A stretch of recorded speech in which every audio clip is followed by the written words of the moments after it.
Mais uma vez, a graça e a paz de Jesus, irmãos. Amém. Hoje nós iremos iniciar o estudo. Qual o livro mesmo? Do Apocalipse. Só que antes de nós iniciarmos o Apocalipse, eu quero lembrar que no domingo nós vamos ter o culto da alvorada, que é o culto da ressurreição. A nossa Páscoa, a Páscoa é a celebração da vida, a celebração da ressurreição. Jesus vence a morte e nós celebramos isso e adoramos o nosso Deus. Então estaremos aqui no domingo. Deixa eu ver se vocês estão atentos. Que hora mesmo, gente? 6 horas. Então é o seguinte, já põe o relógio, o telefone, é o celular, para despertar. Às 5 da manhã, já se prepara e vem para cá, chega um pouquinho antes. Inclusive, você que ainda não deu o seu nome, o Eliel vai estar na saída, porque nós vamos também fazer depois do culto da ressurreição, nós vamos fazer um café comunitário. Então vai ser um momento também de comunhão, nós vamos participar ali. Então, dê o seu nome para o Eliel vai estar ali na saída. E aí você também coloca ali alguma coisa que você queira trazer, porque a gente vai fazer um cafezão comunitário, cada um vai trazer um bolo, um doce, um pão, um leite, um suco, e ali nós vamos poder também nos alimentarmos. Depois do culto, teremos a ceia do Senhor, e para você que é membro, toda a membresia está convocada a participar nesse domingo às 6 da manhã. Posso ouvir aquele amém fervoroso? Ixi, mas não está nada fervoroso, hein, gente? Vocês estão assim com um soninho, estão percebendo. Amém ou não amém? Amém. 6 da manhã. E olha, eu tenho certeza que vai ser um momento único na tua vida. E o Senhor vai falar conosco. E teremos aqui, sobretudo, a presença do Espírito Santo em nossas vidas. Amém, gente? Muito bem. Abra a tua Bíblia aí em Apocalipse. Nós vamos ler pouco hoje. Nós estamos iniciando aqui a nossa jornada, e para quem irá acompanhar, eu até mandei em alguns grupos, a ideia é que a gente inicie hoje e caminhe até o final, e sem nenhuma pressa, né? O convite é que a gente possa desfrutar desse texto rico da palavra de Deus. Eu já quero falar, iniciando aqui o nosso encontro, a nossa jornada, que hoje nós não vamos entrar no texto, e eu desconfio, gente, que nós não vamos entrar no texto nem na quarta-feira que vem, porque é o seguinte, na verdade nós vamos rodear a terra. Eu estava vindo para cá, eu estava me lembrando de Josué. Lembra quando Josué, Deus mandou lá possuir Jericó? Eles ficaram rodeando Jericó. Quantas voltas deram mesmo, pessoal? Quantas? 7 voltas lá em Jericó, né? Então, é o que nós vamos fazer. Não vou falar que serão 7 quartas-feiras, mas nós vamos ficar algumas quartas-feiras aqui, dando voltas, rodeando, antes de entrar de fato no texto, porque de tudo que nós temos estudado sobre o Apocalipse, de tudo que tem sido capturado de informação, eu posso garantir para os irmãos que dá para nós ficarmos aí minimamente uns 2 meses só de introdução acerca do texto do Apocalipse. É muita coisa que temos, e já que nós queremos fazer um estudo profundo, conhecer realmente qual é o sentido, né, da palavra de Deus, o que o Senhor quer falar no nosso coração, então eu já convido você a não ter pressa, não tenhamos pressa, vamos devagar, e Deus ele vai nos orientando, e hoje nós vamos ficar aqui em alguns pontos que eu gostaria de destacar com a igreja, tá bom? Olha, eu quero começar falando aqui sobre o estilo de linguagem do Apocalipse que nós encontramos no livro do Apocalipse. Vocês, para quem já leu, só perguntar aqui, quem já leu o Apocalipse? Sim? Bastante gente. Leu inteirinho o Apocalipse?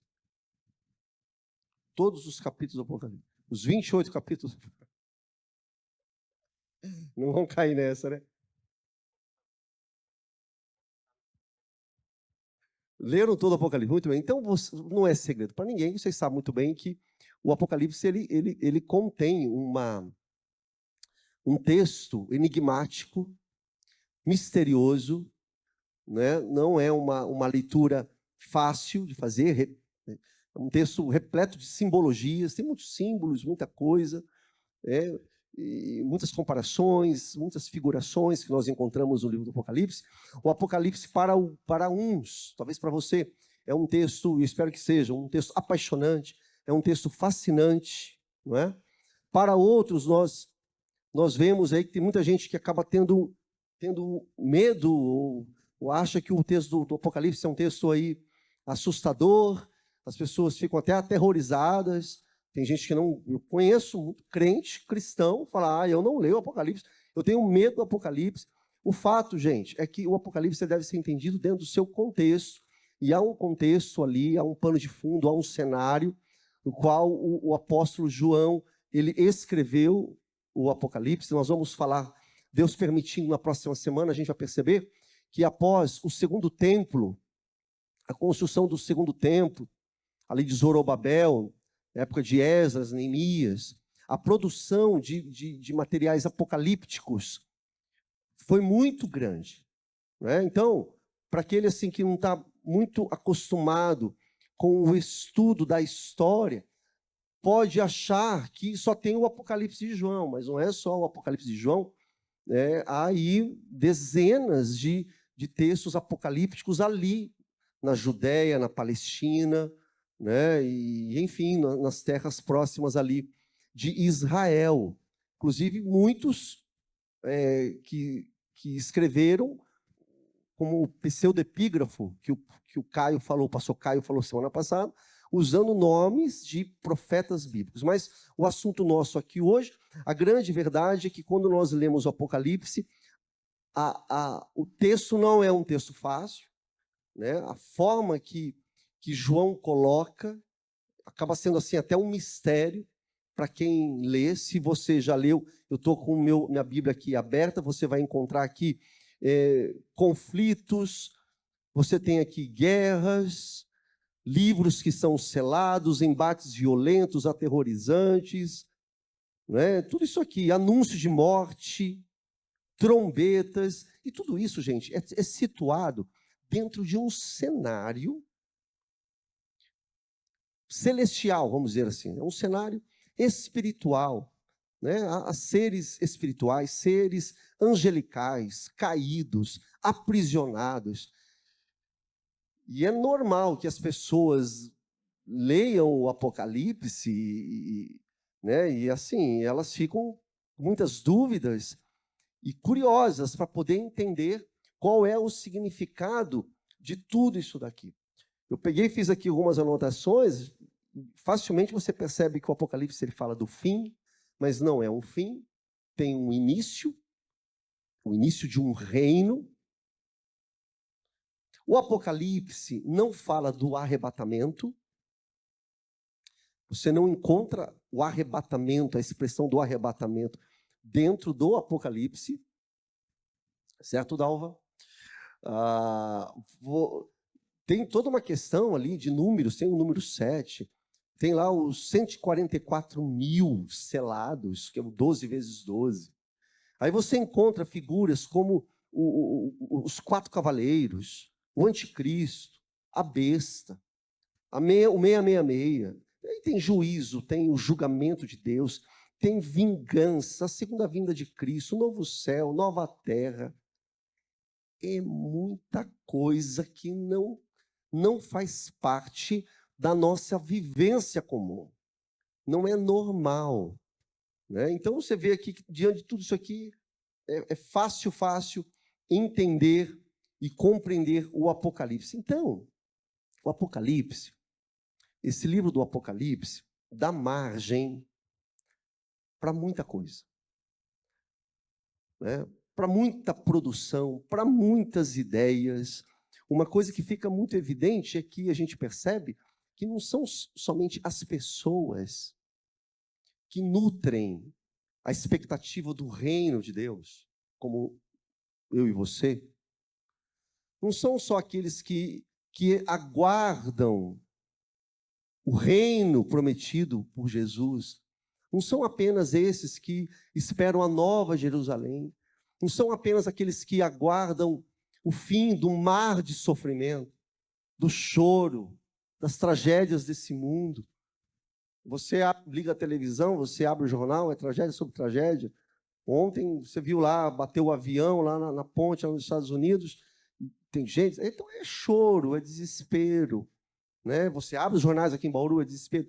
Então, os cristãos, eles aguardam, anseiam pelas promessas do Senhor Jesus, pelas promessas do Novo Testamento, e, sobretudo, do texto que nós encontramos aqui no Apocalipse. Mas eu estava dizendo que não são somente os cristãos que nutrem o interesse pelo livro do Apocalipse, mas o pessoal aí usa o Apocalipse para um monte de coisa. Né? Você vai ter livros cheios de fantasia, filmes, ficção, séries até. Eu encontrei, gente, até mesmo videogame em cima do Apocalipse. Então você percebe que o texto do Apocalipse é um texto riquíssimo e abre chance para esse tipo de produção que nós encontramos. E no final das contas, tudo isso vai gerando nas pessoas uma curiosidade, temor, medo, e, sobretudo, as pessoas acabam não conhecendo qual é a verdade da palavra de Deus. Uma coisa que eu disse algumas vezes aqui é que até mesmo muitos pastores passam longe do estudo do Apocalipse. Mas não é por medo, e não é por falta de conhecimento, mas muitos não se debruçam para expor o Apocalipse diante do temor que tem por Deus, para não passar nenhum tipo de ensino herético, né? Nenhum ensino falso da palavra de Deus. Inclusive é isso que nós temos orado, pedido a Deus, para que Deus nos dê sabedoria, porque na verdade é tudo assim, nós pisamos em ovos. Quero lembrar a igreja, porque muitas vezes a gente percebe que os crentes e muitas denominações falam do Apocalipse como se fosse normal. Não é normal, gente. Quero lembrar os irmãos que há um abismo cronológico de 2000 anos. De 2000 anos. E um texto que é farto de simbologias. Com certeza, os destinatários para qual João escreveu, eles compreenderam. Eles entenderam piamente, com muita clareza, tudo que o apóstolo escreveu. Agora, a nossa geração tem uma dificuldade muito grande de se debruçar e poder compreender. Então, por isso que é necessário que a gente caminhe passo a passo, devagar, olhando ponto a ponto, debaixo da instrução do Espírito Santo. Quando eu estava estudando aqui o Apocalipse, eu fui procurar alguns comentários dos grandes estudiosos da Bíblia, e uma coisa que eu achei que foi muito curiosa é que João Calvino, o grande reformador, talvez você não saiba, mas o Calvino, ele fez o comentário de todos os livros da Bíblia, menos um. Vamos ver se você descobre qual é o que ele não fez comentário. Hã? O Apocalipse. Calvino não escreveu nada. E aí você vê a dificuldade. Para quem está na classe de membresia, a gente está falando um pouco sobre a Idade Média, estamos falando sobre os pais da igreja, os apologistas, a época da patrística. Por exemplo, você vai encontrar muitos irmãos nossos, e não se assuste, gente. A gente já começando a conhecer um pouco o Apocalipse. Muitos irmãos nossos da época da patrística que não reconheciam o Apocalipse como um livro canônico. Quando eu falo de Calvino, Calvino mesmo, ele ele nem escreve nenhuma linha. E tudo isso diante da multiplicidade que havia sobre literaturas apocalípticas ali do primeiro século, na época cristã. Ok, gente? Então, o primeiro ponto que eu queria destacar aqui é essa dificuldade da linguagem, da literalidade do texto. Um segundo ponto que eu quero falar aqui com os irmãos, e para você que está anotando é muito legal saber disso, a respeito do autor. Nós vamos falar um pouquinho mais a respeito do autor, e nós compreendemos, então, é o seguinte, se você investigar, você vai encontrar muita coisa, né? A crítica literária, você vai encontrar muitos críticos literários colocando em xeque se realmente é João, o apóstolo do Senhor, né, o apóstolo do amor, que escreveu o Apocalipse. Nós partimos dessa ideia de que realmente foi João, o último apóstolo a morrer. A tradição vai dizer que João morreu no final do primeiro século, por volta do ano 95, por volta do ano 96. Quando ele escreve o Apocalipse, ele está numa ilha. Vocês que leram aí os capítulos, qual é a ilha que ele está? A ilha de Patmos. Aqui uma informação importante. Eu não sei se os irmãos já encontraram, eu encontrei muitos comentaristas dizendo ou colocando em dúvida se realmente João estava preso na ilha de Patmos. E por que essa dúvida? Porque nós não encontramos essa citação no texto bíblico. Se os irmãos observarem, a gente depois vai entrar no texto, versículo a versículo, João ele vai dizer que ele está na ilha de Patmos, e ele está lá por causa da palavra de Deus. Mas ele não diz literalmente que ele está lá preso ou exilado por causa da palavra de Deus. De repente ele poderia estar lá pregando a palavra de Deus. Eu acho difícil, eu penso que ele estava preso porque foi fazer uma pesquisa. Essa ilha de Patmos era uma ilha, e é ainda uma ilha rochosa, extremamente rochosa. É uma ilha que plantação não se dá lá, não é? Quando você estuda sobre a ilha de Patmos, você percebe que essa ilha que fica ali no mar Egeu, e no primeiro século, realmente o Império Romano destinava os condenados ao exílio. Então, por isso que os historiadores vão dizer que realmente João estava preso, exilado nessa ilha.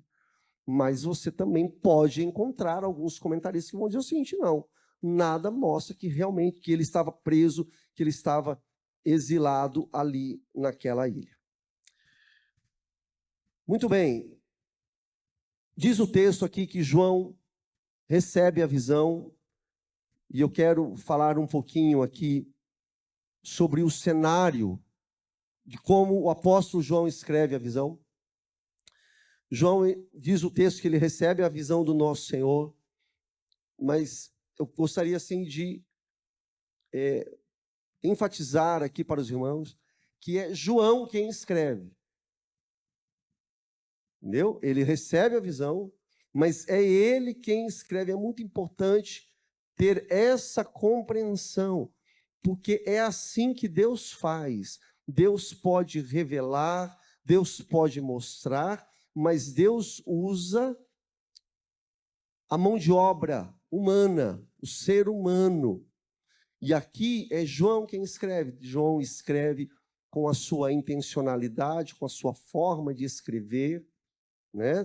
Todas as características dele, como ele escreve, é João quem escreve. E isso é muito bonito de pensar, gente, porque muitas vezes os crentes têm mania de buscar o sobrenatural de Deus. Deixa eu abrir aqui um paralelo. E veja, Deus opera sobrenatural? Sim ou não? Claro que Deus opera. Mas você há de convir comigo que Deus trabalha muito mais no natural do que no sobrenatural. Entendeu? Você acordou hoje, levantou da cama, comeu. Você levantar da cama, deixa eu dizer uma coisa para você, isso não é nada natural, já é o sobrenatural de Deus, mas para nós é natural. Mas é a graça de Deus que lhe fez acordar, você come, Você tem o trabalho, você tem a inteligência, você tem o intelecto. Deus atua no natural. Deus manda o pão para a nossa mesa. Deus poderia mandar o pão como lá no Êxodo. Como foi lá no Êxodo? Os irmãos lembram? Maná caiu do céu. Uau, sobrenatural.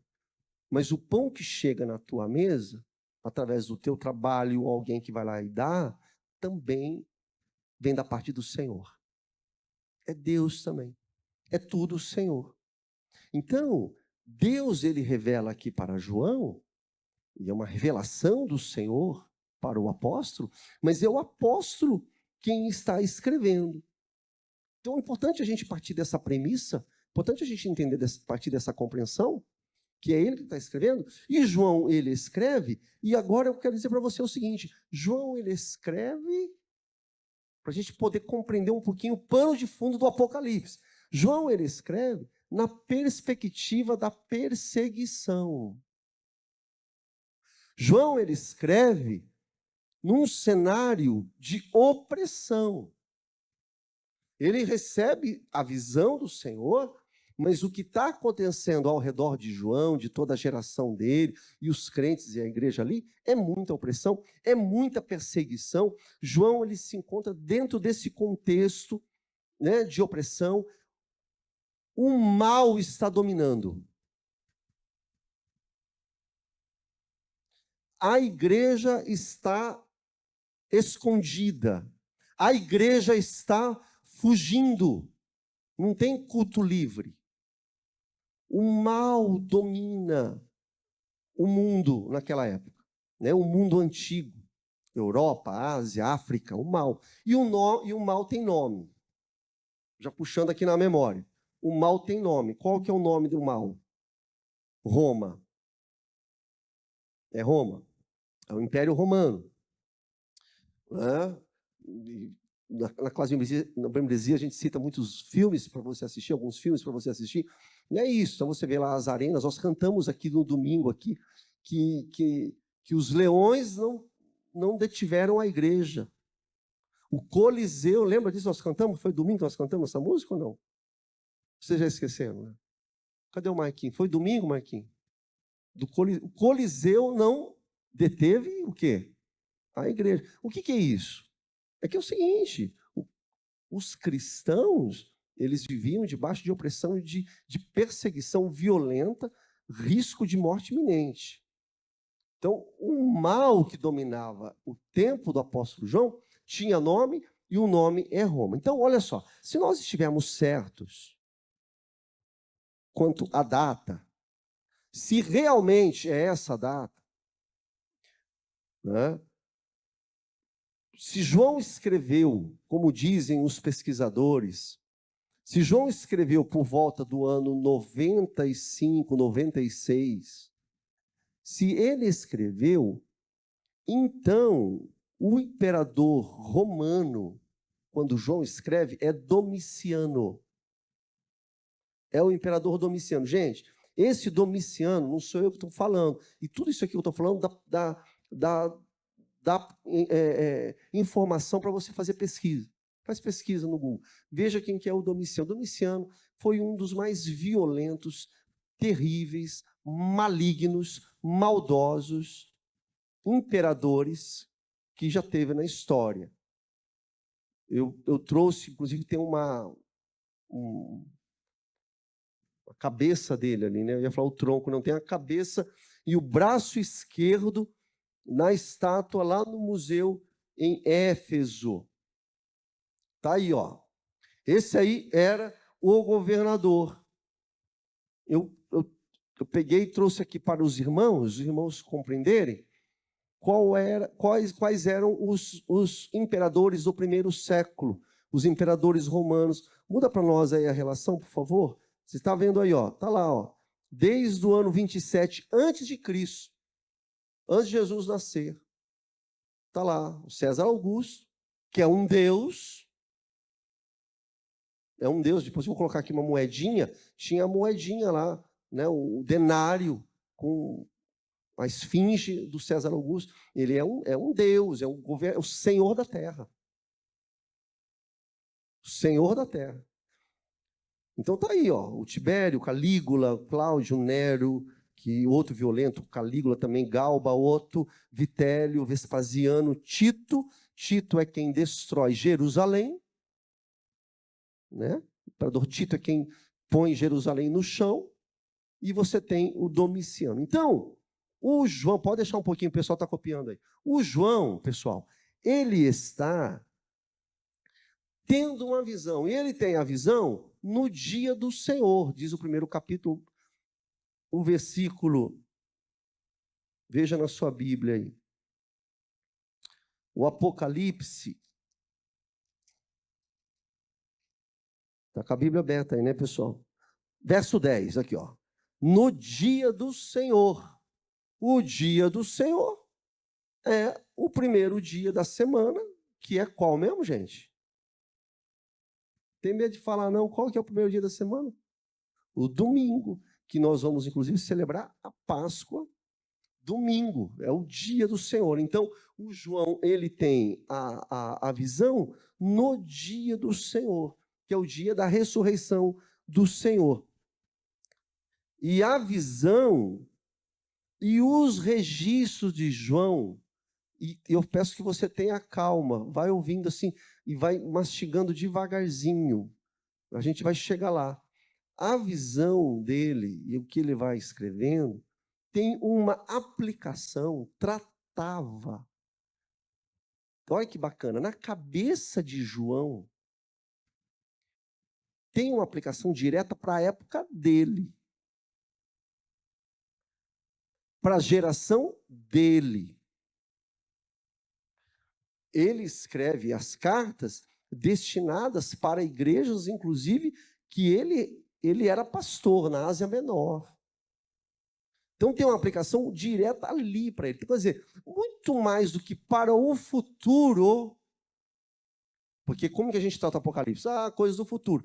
O João, a perspectiva do João, ele está escrevendo e tem uma aplicação direto ali. Então esse aqui é um dos pontos importantes que nós temos que entender no Apocalipse, e nós não podemos perder de vista que o texto do Apocalipse que nós estamos aqui está falando o seguinte, gente, é do reino.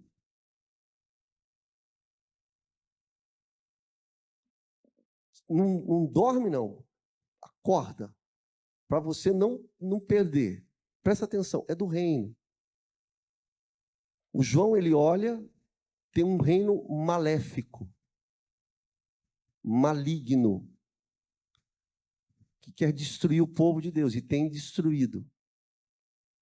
Apesar que um dos pais da igreja, o Tertuliano, dizia, comentei aqui na classe, o pessoal está na classe, que o sangue dos cristãos é a semente do cristianismo. Quanto mais sangue caía na terra, mais tinha cristão, não é?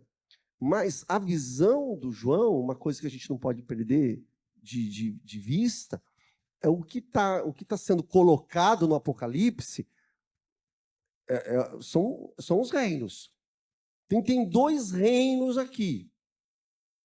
O reino de Deus foi inaugurado. Jesus falou, vos é chegado o reino de Deus. O reino chegou. O reino foi inaugurado como? O nascimento, a vida, morte e ressurreição de Jesus, de Cristo. Então, o reino foi inaugurado. O reino está em vós, por meio do Espírito Santo de Deus, o Consolador.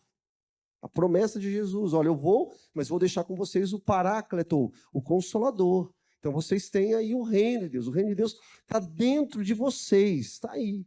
Esse reino foi inaugurado. Agora, o Apocalipse, ele está tratando, acima de tudo, esse reino que foi inaugurado, esse reino agora, ele será consolidado. Esse reino que foi inaugurado, o reino inaugurou com a vinda do nosso Senhor, o reino de Deus, o povo de Deus. De novo, Jesus falou, vos é chegado o reino, está próximo o reino. Esse próximo não é que está próximo de chegar, é próximo, está próximo aqui, ó. Ele é o reino.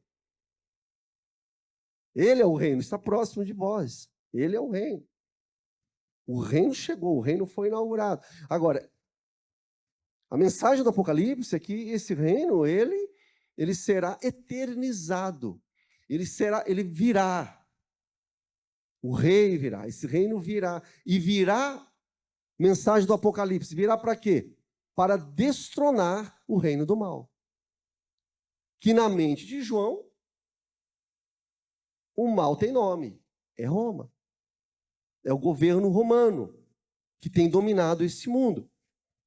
Uma curiosidade é que você não encontra o nome Roma, o Império Romano, e já vou falar, não estou falando contra a Roma de hoje, não é a Roma lá, hein? Não vai sair daqui falando, o pastor meteu a boca em Roma. Pelo amor de Deus, estou falando do Império Romano. Eu falo, Roma é o Império Romano. Você não encontra João escrevendo, falando Império Romano, mas também pudera. Aliás, essa é uma das explicações que os peritos falam o seguinte: por que o livro do Apocalipse ele é tão simbólico? Por que ele é tão cheio de simbolismo? Por quê? Por quê? Por quê? Por quê? Porque, vamos lá, João, aliás, essa é uma das explicações que o pessoal defende a ideia de que ele está exilado. Por quê? Porque se ele realmente está exilado, se ele realmente está preso em Patmos, é uma carta que ele está enviando. Ele não escreve abertamente. Sabe quando você quer mandar, você manda por cifra, você manda por símbolo, só quem vai ler vai entender. Não é para ninguém entender. Já fez isso já? Lá em casa acontecia muito. A minha filha queria mandar uma coisa para a mãe, para eu não entender, ela escrevia só as duas entendiam. Tem essas coisas, a gente, né, esconde um pouquinho, dá uma camuflada. O João, ele camufla, para que não seja pego pela guarda pretoriana, para que não seja pego pelos guardas romanos. Então, ele não usa o termo, quando ele quer falar do mal, ele fala da Babilônia. E para quem estudou Daniel, sabe muito bem que Babilônia ficou. Babilônia não é da época de João, o apóstolo. Babilônia é da época de Daniel. É da época de Abacuque. Né? O reino da Babilônia, de Nabucodonosor, que dominou o mundo. Então, ele usa Babilônia. Mas você não encontra Roma. O Império Romano é aquele império que tenta impor a paz, a chamada Pax Romana. Para quem estuda um pouquinho de história, sabe, já viu a Pax Romana, mas é uma paz falsa. É uma paz que ela é imposta de cima para baixo. É uma paz que ela é imposta com violência. É uma paz que é imposta com maldade. E essa Pax Romana, esse reino romano, propaga o seguinte, atenção aqui, minutinho aqui. Essa Pax Romana, esse Império Romano, diz o seguinte: todos os súditos do reino, todos os cidadãos do reino romano, têm que fazer uma declaração. Para quem já assistiu o filme, como chama os filmes lá de Roma? Ben-Hur é filme de Roma? Cadê o Ben-Hur é filme de Roma? Ben-Hur é filme de Roma. Tem mais algum filme que tem aqueles cavalos, que o cara vai lá na arena, roda lá? Teve um filme que saiu esses dias, o pessoal da classe de membresia falou o nome do filme. Hã? O Gladiador. É isso daí. Mas não era isso, não. Era um outro. Mas é esses filmes aí. Esses filmes. O seguinte, os súditos, você é súdito, você é da época lá? Então, ok, os súditos romanos têm que falar o seguinte: César é o Senhor. César é Senhor. Entende? Então as pessoas tinham que submeter ao senhorio de César. Eu já falei aqui, eu tive uma pregação, que a gente não entende muito essa questão de senhor. Não é um termo comum na nossa época. Na época dos nossos avós já é. O senhor é dono. O senhor de escravos. O senhor de escravos. Senhor é dono. Para nós, não se fala de senhor nem para o pai mais hoje em dia. Né? O senhor, oi, boa noite, senhor. Não fala senhor. Mas o sentido de falar César é senhor? César é dono. César é Deus. E aí dava um problema muito sério. Por isso é que Roma persegue o cristianismo, sendo Roma um estado politeísta, com muitos deuses. Qual era o problema de colocar mais um Deus lá no panteão? Põe mais um Deus, Jesus. Mas não encaixa. Por quê? Porque os cristãos jamais declarariam que César é Senhor. Porque para os cristãos, quem é Senhor? Quem é Senhor?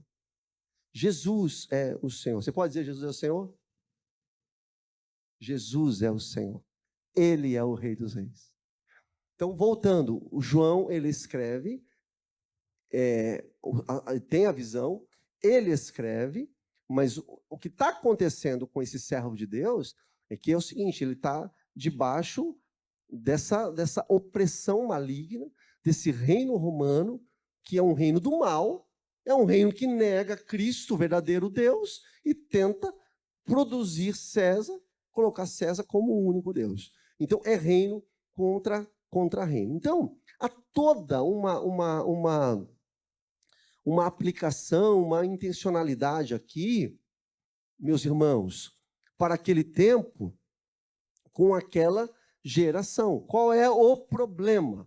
O problema é que muitos de nós, se não todos nós gostamos ou aprendemos a ler o Apocalipse ou a ouvir o Apocalipse como sendo somente algo para ser acontecido no futuro, lá na frente. E muitas vezes a gente compra gato por lebre, porque não é assim. Nós temos que, inclusive como batistas, fazer uma leitura mais técnica, mais detalhista, mais aprofundada, entendendo qual é o cenário político, o cenário social, o cenário religioso, o que está acontecendo aqui com João. Então, tinha, sim, toda uma aplicação para o tempo de João. Eu não sei você, eu já ouvi crentes assim, até de uma forma ingênua, falando, não, tudo que ele escreveu só lá para o final. Não é, irmãos, não é. Ele destina a carta do Apocalipse para as igrejas. A situação, o cenário ali, é esse cenário de perseguição, de opressão que está acontecendo de Roma. Eu peguei aqui uma frase do meu professor, inclusive, o Dr. Brian Kibuka. Olha isso, gente, vê se o cara é bom, ele é do Núcleo de Investigação de Antiguidades da Universidade de Paris. Ele é meu professor lá no Jonathan Edwards. Eu peguei uma frase dele na aula, e eu peguei para nós aqui, falando sobre o foco de Roma. Ele fala assim, olha, abre aspas aí, ó. O livro do Apocalipse revela o ânimo anti-romano. Por exemplo, Roma era conhecida em toda a antiguidade como a cidade das 7 colinas. Aí ele coloca aqui onde tem essa citação.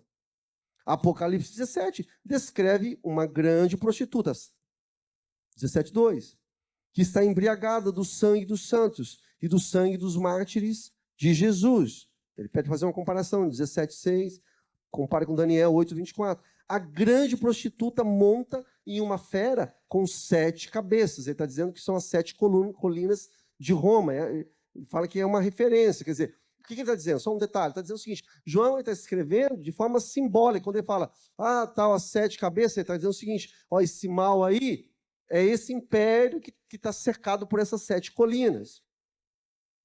Assim, o livro do Apocalipse identifica a prostituta assassina de cristãos, com um certo conjunto de 7 montanhas ou colinas.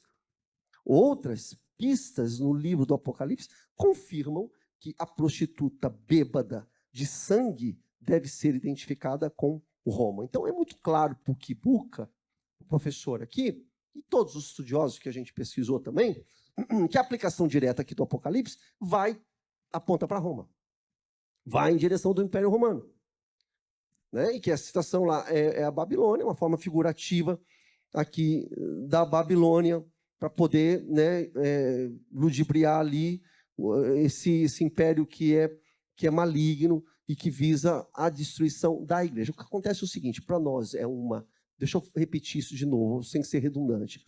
Para nós é uma dificuldade. Você pode falar, nossa, será? O fato é o seguinte, meus irmãos, para os destinatários de João, eles não tiveram a menor dúvida, eles entenderam muito bem o que o pastor deles estava escrevendo, qual era a mensagem que o pastor estava passando. Então, quase de forma unânime, tirando os fantasiosos aí, né? Tirando os aventureiros, mas todos os intérpretes do Apocalipse, do texto original, quando fazem um mergulho histórico na escatologia, quando também vão fazer pesquisas na área da arqueologia, há uma unanimidade desse apontamento que há uma grande oposição a Roma, ao imperador romano que avança de forma violenta e desenfreada. Então, para os irmãos terem ideia, eu falei que ia trazer umas moedinhas, põe aí, põe umas moedinhas. Está lá as moedinhas aí, olha, escrito aí em latim, né, esses denários, retratando César Augusto como um salvador, um governante, um Deus. E eu falei, né, dos deuses romanos, e você tem vários, né? Você tem Dionísio, Marte, Saturno, Afrodite. Inclusive, você tem alguns deuses romanos que estão associados com deuses gregos, né? O movimento, a influência greca-romana. Então, você vai ter, por exemplo, Júpiter, que é Zeus, Plutão, Hades, Netuno, Poseidon, e mais um desses deuses é o César. Deixa eu falar uma coisinha. Vocês acham que hoje é diferente? A gente pode não adorar esses deuses aqui com esses nomes. Qual que é o mesmo nome que eu falei? Me ajuda aí. Marte, Plutão, Afrodite. Não é? Mas eles estão aí. Os nomes são outros. É sexo, é beleza, prazer, poder. São deuses que continuam sendo adorados pelas pessoas, pelos seres humanos, e a gente bate aqui domingo após domingo, que a sua vida seja uma vida de devoção apenas a Jesus Cristo, Senhor. Deixe que Jesus reine na tua vida. Destinatários, põe um mapinha aí, olha lá. O João, ele tem um alvo destinatário, ele envia esse documento para as 7 igrejas. Está dando para ver as cidades aí da Ásia? Dá para ler aí? Dá para ler aí, Zé? Dá para ver, Lu? Está lá, você está vendo? Ó, Éfeso, Esmirna, Pérgamo, Tiatira, Sardes, Filadélfia e Laodiceia. Então, a mensagem para essas igrejas, e também para nós, tem a mensagem é única. Vou insistir e vou bater nisso até o final. A mensagem é única. O reino de Deus foi inaugurado. Esse reino está em nós, mas ele ainda será consolidado, materializado contra esse reino dominante do mal que está aí impondo toda a maldade. E a mensagem do Apocalipse, como toda a mensagem bíblica, é a mensagem da perseverança. Porque as pessoas ficam com gracinha e com medinho do Apocalipse. Eu tenho medo. Para. Vamos tentar desmistificar isso nesses dias. O Apocalipse tem uma mensagem. Qual a mensagem, pastor? Da esperança. É da esperança. João está escrevendo para aquelas igrejas que estão sofrendo, gente que perdeu o emprego porque trabalhava, gente que perdeu o emprego porque cria em Cristo, gente que perdeu um parente, um marido, porque confessou que Jesus era o Senhor. E João, ele escreve essa carta, iluminado por Jesus Cristo, mas o objetivo é: persevere, mantenha-se firme. Apesar de, mantenha-se firme. Não esmoreça a sua fé. Mantenha-se obediente a Jesus. Tudo bem até aqui, gente? Sim ou não? Tudo bem? Tudo bem. Estão com sono? Quer terminar já? Beleza. Deixa eu falar aqui uma coisa do já ou ainda não, porque é uma expressão que eu tenho tentado falar aqui na igreja, não sei se você tem percebido isso. Na verdade, nós escrevemos no informativo de fevereiro, né, que a nossa fé ela gira em torno do já e do ainda não. Coloca o já e o ainda não é isso aí. O reino já, mas ainda não. Percebe sim ou não? O reino já chegou, já está em você, mas ainda não em sua totalidade. Então, a gente está nesse gap aguardando, né? E nós escrevemos, muda para mim lá, faz favor.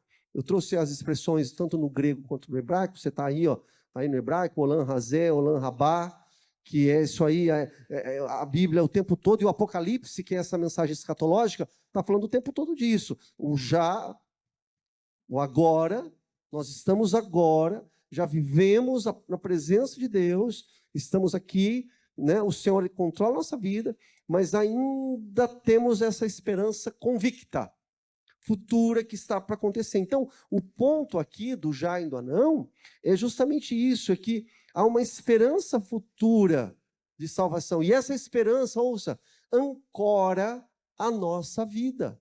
Essa esperança sustenta a nossa vida. Quer dizer, aconteça o que acontecer, eu estou ancorado nessa fé. Vou repetir. Aconteça o que acontecer, seja doença, seja problema, seja questões financeiras, má notícias, os problemas, os perrengues da vida, eu estou ancorado em Jesus Cristo. Eu estou ancorado nessa expectativa que os meus olhos enxergam, que é a fé. É a fé. Isso é viver na fé. Acontecer. A minha fé é inabalável em Jesus. Eu já falei aqui, para tomar muito cuidado com essa conta de fé, o pessoal usa a camiseta fé. Eu tenho fé que vai dar certo. Falei um domingo aí. Essa fé, isso não é fé. Isso é torcida. Isso é torcida. Eu tenho fé que vai dar certo. Eu tenho fé que eu vou passar na prova. Eu tenho fé que vou ser curado. Isso é torcida. A fé que o Evangelho trata, que as boas novas de Jesus fala, a fé é uma fé inabalável de que eu sou de Cristo Jesus, aconteça o que acontecer, e estarei com Ele por toda a eternidade. E isso é uma bênção, porque isso não é sonho, isso não é utopia, isso é realidade. Eu falo sempre nos velórios, porque, né, a pessoa está lá, perdeu um ente querido e está chorando. E a gente precisa dar um chacoalhão e lembrar, peraí, nós vivemos nessa fé, essa vida que a gente sabe que é passageira, a gente não pode se iludir, a gente não pode se enganar. Temos o quê? 20, 30 anos, 40 anos. Entendeu? É rápido demais. Para quem viveu 40 anos na vida já sabe o que passou. Você olha para trás e fala, meu Deus, como que pode? Já foram 40 anos da minha vida, já foram 50 anos da minha vida. Você está com 20, não se anima muito não, é rápido demais. Por quê? Porque nós estamos aqui, mas há uma esperança de futuro. O cristão, ele vive ancorado nessa realidade. Amém, gente? Amém, irmãos? Amém. Olha, antes que eu me esqueça aqui, eu estava passando aqui, estava num cantinho aqui, ó, o Apocalipse, tá? O sentido é revelação. O significado, que palavra é essa, Apocalipse? Não é também comum para nós, né? No grego, Apocalipse é descortinar. É justamente isso daí. o sentido do original é abrem-se as cortinas, é revelar, né, é mostrar aquilo que estava oculto, o mistério de Deus. Então, é muito importante a gente estudar isso daí. Deixa eu comentar aqui com os irmãos, uma curiosidade, para daqui a pouquinho a gente ir para o final aqui, que é de se espantar, e eu me espantei com tudo que eu tenho lido aí há uns 6 meses, é que a escatologia do Apocalipse, escatologia é o estudo do fim, né? A escatologia não é o enfoque principal do Apocalipse, né? Porque é aquilo que eu comentei agora há pouco, eu não sei qual que é a sua visão do Apocalipse, né? Porque a gente acha que o Apocalipse é só o fim, o fim, o fim. Nós temos que entender o seguinte, a gente vai estudar isso daí, a gente vai perceber que o enfoque principal, o tema principal, o foco principal do Apocalipse não é o fim, não é isso. Assim como todos os outros livros do Novo Testamento, tanto de Mateus até o Apocalipse, na verdade, ele está tratando do reino de Jesus. É de Cristo Jesus. É da esperança do povo de Deus. Se a gente observar esse livro de capa a capa do Apocalipse, o tema é um. Qual é o tema, pastor? Você não esquece mais disso. Qual é o tema? Esperança. Dar esperança para um povo que está debaixo de provação. Abrir a esperança. E é uma esperança verdadeira, ou seja, é convicta, é real, é realidade. É apresentar esperança para um povo, para uma sociedade, para fiéis de Jesus Cristo, que estão quase escorregando, que estão quase deslizando diante de tanta luta, diante de tanto problema. Então, a mensagem do Apocalipse é: permaneçam, fiquem firmes. Por isso, mais uma vez, meus irmãos, o Apocalipse não trata de medo, não é nada disso, ao contrário, o Apocalipse é um livro de vitória. De vitória.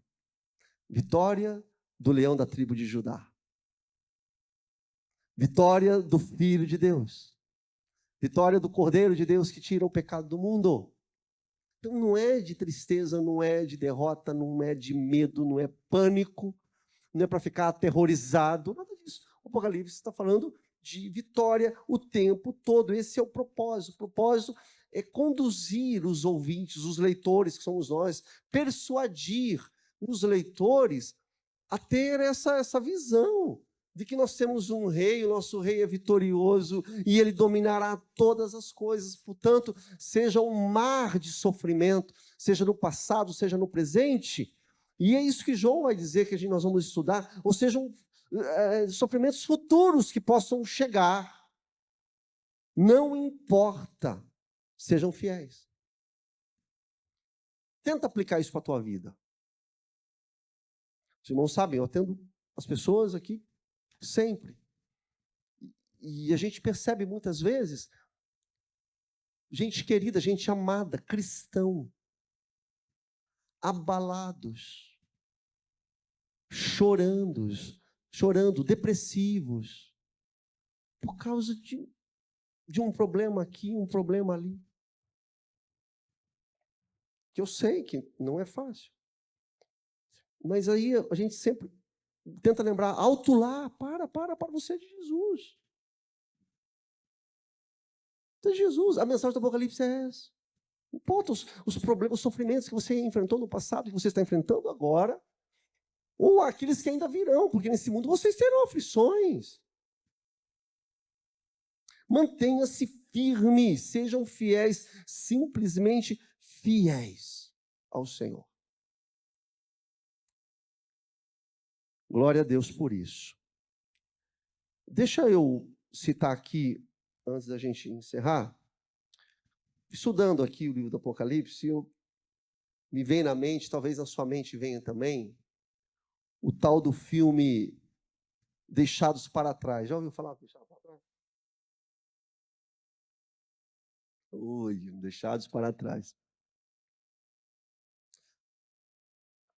Ah, tá. Tem até parece que fizeram uma série. Gente, é o seguinte, a proposta nossa tá lá. Olha lá. O que você acha, Vitória, para trás? Olha lá. Explosões. Avião despencando. A gente tem que entender o seguinte, a proposta nossa é estudar a Bíblia. A Bíblia. Tem muito crente que a escatologia dele, do crente, é fincada, enraizada no deixados para trás. Só que é o seguinte, o deixados para trás é uma história. História. Entendeu? Na verdade, se você vai olhar, você vai perceber que é muito difícil você fundamentar tudo aquilo que eles estão colocando lá. Eu fiz uma pesquisa. É cinema, gente. É Hollywood. Os produtos vendidos desse filme aí, entendeu? Já renderam mais de 75 milhões de dólares. E qual que é o nosso objetivo, a nossa finalidade aqui? É nós nos debruçarmos na palavra de Deus e não em ideias fantasiosas, fictícias, falácias, em drama, nada disso. E o que assim, a gente fica preocupado, graças a Deus que aqui no Estoril não tem isso.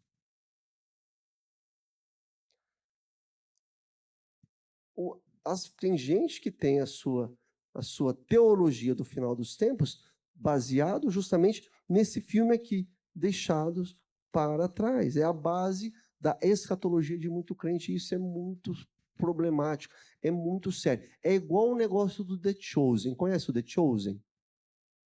É igual o negócio do The Chosen. Gente, é legal o The Chosen. Eu já assisti, não assisti tudo, assisti algumas coisas. Tem até uma camisetinha que eu acho muito, muito lindo, muito maravilha. Aqueles peixinhos na contramão. Você já viu, Tiagão, os peixinhos do The Chosen? Já viu os peixinhos do The Chosen? É muito legal, um monte de peixinho indo para um lado e 12 peixinhos na contramão. Os escolhidos, muito bacana, eu acho muito legal. Só que é o seguinte, tem crente falando frase de Jesus que não está na Bíblia, está no The Chosen. Eu tenho pego umas coisas. Eu falo, não é possível. O The Chosen é novela. Mete a boca nos filmes da Record, nas novelas da Record. Aquilo lá é tudo fora da Bíblia. E aí, pega o The Chosen, que é a mesma coisa. Uma produção talvez melhor, mas é igualzinho, é novela, tem música, tem emoção, faz você ficar emocionado, tem toda uma música lá para trazer você a emoção. E é o seguinte, 70% da fala, ou até 80%, não está na Bíblia. Não é Bíblia. The Chosen não é teologia. The Chosen entendeu? Não é a Escritura Sagrada. Não é a palavra de Deus. Por favor, gente. Vamos ser maduros. Mas eu gosto de assistir. Assista, não estou falando para não assistir. Eu só estou falando para você não confundir. Nós somos biblistas. A nossa vida é em cima daquilo que a palavra de Deus nos revela. E nós somos chamados pelo Espírito Santo a nos debruçarmos na palavra de Deus e não no que o The Chosen ou deixados para trás está dizendo. É na palavra de Deus. Recado dado. Com amor. Uma coisa aqui, gente. Uma coisa, mas um detalhe. O Apocalipse em nenhum momento. Ele não nos revela, não entrega isso para nós. De quando será o reino de Deus, quando será estabelecido. Então, como a nossa igreja, uma igreja séria, quando a gente olha essas coisas que tem por aí, nós não podemos ter nenhuma simpatia por movimentos que se dizem cristãos, falando aí quando vai ser a volta de Cristo, colocando data, essas coisas heréticas, e é muito nocivo. Então, a Bíblia, o Apocalipse, não fala disso em nenhum momento, em nenhum momento. Termino aqui dizendo o seguinte, que tudo, vou voltar nisso, tudo trata de Jesus Cristo. Olha como começa o Apocalipse. Bem o início, põe para mim, por favor, lá. Vamos ler junto comigo? Vamos lá? Como que está na tua Bíblia? É isso aí? O início. Revelação de Jesus Cristo. Trata de Jesus. O Apocalipse trata de Jesus. O Apocalipse trata de consagração. O Apocalipse trata de santidade. O Apocalipse trata de obediência. O Apocalipse trata de temor ao Senhor Jesus. Esses dias eu dei uma palavra para os professores de EBD. E olha só, para os professores de EBD. E eu falei lá, tudo bem que cada um tem um tema na classe. Né? E aí eu estava dizendo, olha, se o tema lá da tua classe, por exemplo, é família, é pai e mãe, o exemplo é Jesus. A aplicação na tua classe tem que ser Jesus. Ah, não, a minha classe eu trabalho lá de política. Boa, boa. O desfecho da aula, a hermenêutica da aula tem que ser Jesus. Não, eu estou tratando sobre psicologia e a Bíblia. Que beleza, ótimo assunto. O desfecho da aula é quem cura é Jesus. Eu estou falando sobre panorama bíblico, muito bom. Panorama bíblico é um assunto muito interessante que fala da Bíblia inteira, da Bíblia completa, mas o ponto alto, o ápice é Jesus. É tudo Jesus. Tudo, a palavra de Deus, a nossa vida gira em torno de Jesus. Peguei aqui a frase do apóstolo Paulo, ele falou assim, para mim o viver é Cristo e o morrer é lucro. Quero muito deixar essa vida e estar com Cristo, que é bem melhor. Tudo gira em torno de Cristo Jesus. No Apocalipse nós vamos ver que Jesus é a testemunha fiel, Jesus é quem permaneceu fiel nas tribulações, Jesus é aquele que está presente, Jesus é aquele que caminha com os seus discípulos, Jesus é aquele que dá palavra de conforto através do Espírito Santo, Jesus é o Cordeiro de Deus que foi morto, Jesus é aquele que reina, Jesus é aquele que está assentado no trono de glória, Ele é santo, Jesus é aquele que virá, Jesus é aquele que reinará para todo sempre. É Jesus Cristo. E será consolidado novo céu e nova terra. Mas é tudo a partir de Jesus Cristo. Amém? Vamos ficar em pé, semana que vem a gente continua. Semana que vem, Deus permitindo, eu quero falar um pouquinho sobre o arrebatamento. Se não tem o arrebatamento, só para você ficar aí. Se não tem o arrebatamento no Apocalipse, da onde que a gente tira essa ideia do arrebatamento, então? Vamos tratar nisso na semana que vem. Feche os seus olhos. Gostaria que você adorasse a Jesus Cristo nesse momento.